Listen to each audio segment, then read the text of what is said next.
Sambona nginibingelele nami kule channel emaswidi mina production. Uma ngabe yaqala ukufika ngicela ungenze iqiniso lokuthi uyaqoqa subscribe maqaqo bale video, ushaye like bese ke uyakhomenta lolu daba namhlanje. Wengenza kwethu udaba engenze ngalo ke njengamanje luthi ke uthi wacishe wafa esezace ngangothi owenqaba bethi ke bazama ukumthwalisa bemfaka kule zinto zikaSathane. Owesifazane oneminyaka engu44 ogama lakhe uNestam obengumsakazi womsakazo lesedi FM uthi ke uke wazaca wangangothi lokuvungula emva kokuthi anqabe ngathi ke befuna ukumthwalisa. uNestam uveze ke lolu daba kwenyeke yama podcast bekade ke ewahambele. Uveze ukuthi ke kule ndima ke yomculo kumele ke uzazi ukuthi ubani futhi ke akumele ube ligwala uma ngabe ukule ndima. Uveze ukuthi ke abaculi abaningi abakule ndima uzozwa kuthiwa ke umuntu uyathwasa kanti ke basuke ke sebemgqilaza ngazo ke lezi zinto zokuthwala. Uthi ke labantu abasebenzela uSathane basebenzisa labantu abaneziphiwo abayiphiwa uNkulunkulu kanye ke namadlozi abo. Uthi ke labo bantu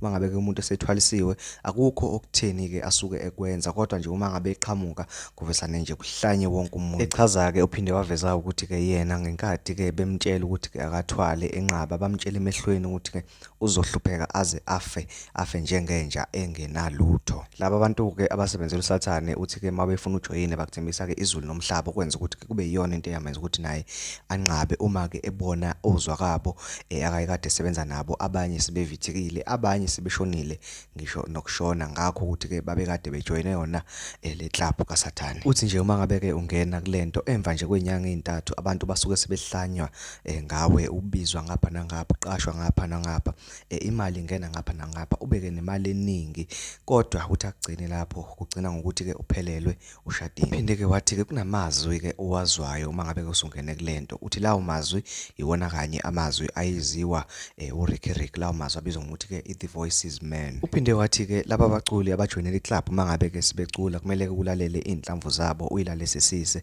ungaze ke uyitshela ukuthi ke babhemile kanti cha ababhemanga, kusuke sekukhuluma lento engaphakathi. Uthi naye yena ke wenqaba wakhala waze ke wayidinda phansi wafasa wacela kuNkulunkulu ukuthi ke amlwele lehambi ayikade esebhekene nayo. Usho ke nokusho ukuthi ke emva kokuthi ke anqabe ngathi ke bemtshela ukuthi ajoyine lento kwakungathi uyahlanya imicimbi igqoza impilo yakhe, kungathi iyaphela phambi kwakhe ebhekile, wazaca wamncane wangangothi ke lokuvungula. Kodwa ke uthi njengamanje usebuyile ubuye ke ngeinkani njengoba ke esebonakala esebenza ke futhi ke emsakazweni ilesedi FM, kodwa ke njengamanje usesebenza ke emahhovisi njengoba akhetha ukuthi abuyele esikoleni ayofunda kabanzi mayelana nezekhompyutha. Thana kwethu asikhandi ziyazenzakalela, zinomlaza, zinoju, ziyayizela futhi ke solokhu ke silethe njalo. Ngicela kuwena ukuthi ke ngichofele subscribe bese ke sidibana kwi video elandelayo.